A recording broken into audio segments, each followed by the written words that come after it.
मेरा इलाका .com वालों का मेरे इलाके में स्वागत है। बड़ा अच्छा लग रहा है आप मेरे घर पे आए। Thank you very much. इनके काम पे बिल्कुल डाउट मत कीजिए क्योंकि मेरा इलाका .com पे कोई डाउट नहीं होता। सर आपने एक आपकी आपको करियर की जो शुरुआत जो आपने की है जो कॉमेडियन की, आप तो डायरेक्ट सुर्खियों में तो आप आए नहीं थे। आपने शुरुआत कैसे की टेलीविजन पर आने की? 1995 में बॉम्बे आया था मैं। वैसे मैं बेसिकली महाराष्ट्र के बॉर्डर चंद्रपुर डिस्ट्रिक्ट से हूँ। मुरसा नाम के छोटे से गांव से आया था। अ, अ, फिर उसके बाद छोटी पढ़ाई बल्लार शाह में शुरू हुई चंद्रपुर डिस्ट्रिक्ट में। और वहीं से फिल्में देखने का शौक पैदा हुआ। फिल्मी कलाकार की आवाज़ निकालता था, गाने गाता था। फिल्मी कीड़ा कह सकते हैं, वो मेरी शुरुआत वहाँ पर हुई। और उसके बाद फिर धीरे धीरे मैं आगे बढ़ता चला गया और बल्लार शाह चंद्रपुर से फिर आगे मैं आ गया वर्धा डिस्ट्रिक्ट हिंगनघाट में। और वहाँ पर मैंने काफ़ी सारी चीज़ें सीखी स्कूल के माध्यम से। और जूनियर कॉलेज की पढ़ाई लिखाई मेरी वहाँ पर हुई। फिर उसके बाद मैं वहाँ पर ऑर्केस्ट्रा के छोटे छोटे ग्रुप थे, वहाँ पर शुरुआत हो गई थी मिमिक्री करना, गाना गाना, ये सब करना। लेकिन बड़ा प्लेटफॉर्म नहीं था तो फिर नागपुर आ गया। नागपुर में एक अच्छे खासे ऑर्केस्ट्रा का ग्रुप हुआ करता था तो वहाँ काम करना शुरू कर दिया। लेकिन खर्चा पाने के लिए वो भी इनफ नहीं था तो वहाँ रिक्शे चलाता था, 3 चक्के के रिक्शे चलाता था।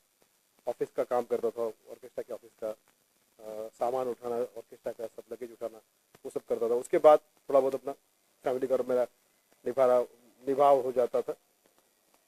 देन फिर मुझे ऐसा लगा कि मेरे दोस्त ओमी सिंह जो दिल्ली में रहते, जो ऑर्केस्ट्रा में थे उस वक्त नागपुर में, उन्होंने मुझे कहा कि बहुत स्ट्रगल करते हो तुम यहाँ नागपुर में, इतना स्ट्रगल तो बॉम्बे में करो तो शायद कुछ हो पाएगा। तो 1995 में उसके सजेशन को सुनकर मैं आ गया, बॉम्बे आ गया। तो 95 में जब बॉम्बे आया तो यहाँ पर मुझे कोई पहचान का कोई था नहीं। तो एक चाय की दुकान पे काम कर लिया सांता क्रूज में। वहीं पे फटका बॉय बनकर काम करता था, चाय पिलाना, ये करना वो करना। और वहाँ जितने लोग आते थे, चाहे मद्रासी हो, गुजराती हो, सिंधी हो, कस्टमर बन के, बंगाली हो, मैं उनकी कॉपी करता था, उनको देखकर सीखता था। और वहीं बाजू में जम्बो रेस्टोरेंट था सांता क्रूज वेस्ट में, वहीं पर रतन नुरा की भी मुलाकात हुई। वो भी रात को 12 बजे के बाद टैक्सी ड्राइवर थे, वो पी के टाइप वहाँ आते थे।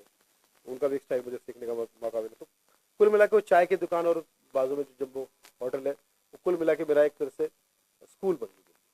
आपने जब लाफ्टर चैलेंज में जब आए तो आपको आपको रतन नूरा का कैरेक्टर आप बता रहे हो कि आपको चाय वाले की दुकान से आपको उस कैरेक्टर मिला। सर उसके अंदाज में कुछ थोड़ा सर बता सकते हो? भक्तजनों, माई इलाका .com वालों का स्वागत करता हूँ, लेकिन इनकी भावनाओं को जरूर समझो भक्तजनों।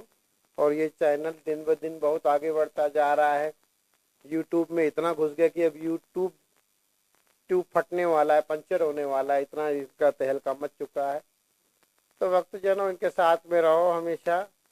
और मुझे लगता है कि ये लोग बिकाऊ मीडिया नहीं है, थकाऊ मीडिया नहीं है और पकाऊ मीडिया भी नहीं है। एंटरटेनमेंट ही है, एंटरटेनमेंट ही है, एंटरटेनमेंट है। तो ओ लाला 24 घंटे इसी को देख डाला तो तरक्की का होगा बोलवाला। मैंने आपको कई बार देखा है कि आप किसी बड़े बड़े कलाकार की जो मिमिक्री वगैरह करते हो। हमने नरेंद्र मोदी के बारे में आपका सुना है और जो बड़े बड़े और भी लोग हैं उसके बारे में सुना है। सर नरेंद्र मोदी के बारे में सर कुछ आप उसके अंदाज में कुछ कहना चाहेंगे? मित्रों, आज तमाम भारत को यह कहा जाता है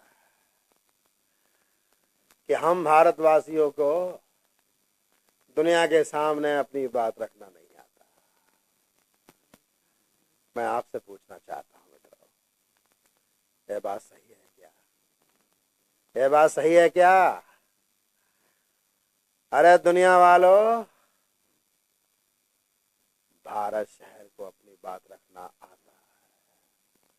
मुझे ही देखो, जब से चुनकर आया हूं पूरी दुनिया के सामने केवल बातें ही तो रखता हूं, खुल के बातें रखता हूं। और जहां बातें कम पड़ जाती है वहां मन की बात भी रख लेता हूं। लोग कहते हैं कि मोदी जी हर चीज का दाम, हर चीज का दर क्यों बढ़ा दिया? पिता का नाम आगे बढ़ाना मेरा कर्तव्य है। इसलिए आते ही दामोदर बढ़ा दिया। मैं हूं नरेंद्र दामोदर मोदी और आपको मिलेगी तरक्की की गोली। जय हिंद। आपको किसकी मिमिक्री करने के लिए आपको ज़्यादा तकलीफ होती है और आपको ऐसा लगता है कि उसके आवाज़ के अंदर निकालने के लिए मुझे और भी रिहर्सल करना पड़े? इन लोग केजरीवाल जी काफी चर्चा में है और मैं उनको बहुत खास नेता मानता हूँ क्योंकि वो बहुत खास थे, हालांकि आम आदमी से, लेकिन खास थे बहुत। तो मैंने उनसे पूछा कि सर आपने वर्ल्ड कप देखा? मुझे जरूरत नहीं वर्ल्ड कप देखने की। बोला क्यों? पूरा वर्ल्ड मेरे कप के बारे में जानता है, तो वर्ल्ड कप से ज्यादा मेरा वर्ल्ड कप फेमस है। लगा मतलब आपका फेवरेट गेम क्रिकेट नहीं है? नहीं है, मेरा फेवरेट गेम क्रिकेट नहीं है। कौन सा है? खो खो। मतलब थोड़ा साइड में हटो। खो खो, हाँ समझ गया समझ गया। तो क्रिकेट में आपको कुछ पसंद नहीं? थोड़ा बहुत जानता हूँ। तो बताइए ये जो इंडिया वर्ल्ड कप हारा है, कैसे हारा? यूनिफॉर्म की वजह से। मतलब उनका यूनिफॉर्म का कलर क्या था? नीला। हाँ, तो वर्ल्ड कप नीला। यूनिफॉर्म खुद ही कह रहा था कि वर्ल्ड कप नीला, तो नीला आया। और पाकिस्तान क्यों हारा वर्ल्ड कप में? उनके यूनिफॉर्म का कलर क्या था? हरा। जब यूनिफॉर्म खुद ही कह रहा हरा, हरा दिया। फिर ऑस्ट्रेलिया क्यों जीता? उनका तो कलर तो येलो था। हाँ, तो पूरा वर्ल्ड कप सारे टीम ने उनको बोला ये लो, लेके जाओ, तुम्हारा जो ड्रेस येलो है तो ये लो। अच्छा, सुना है कि इन दोनों आप अपने अपने आम आदमी पार्टी में, अपने अपने पार्टी में खुद को खुदा समझने लगे हैं, खुदा बनने लगे हैं। सुनील, मैं कुछ भी हो सकता हूँ, खुदा नहीं हो सकता। कैसे? आरोप है मुझ पर, मैं खुदा नहीं हो सकता। कुछ भी हो सकता हूँ मैं, दुनिया में कुछ भी हो सकता हूँ, खुदा नहीं हो सकता। लेकिन कैसे? लोग तो कह रहे कि आप बेवकूफ है।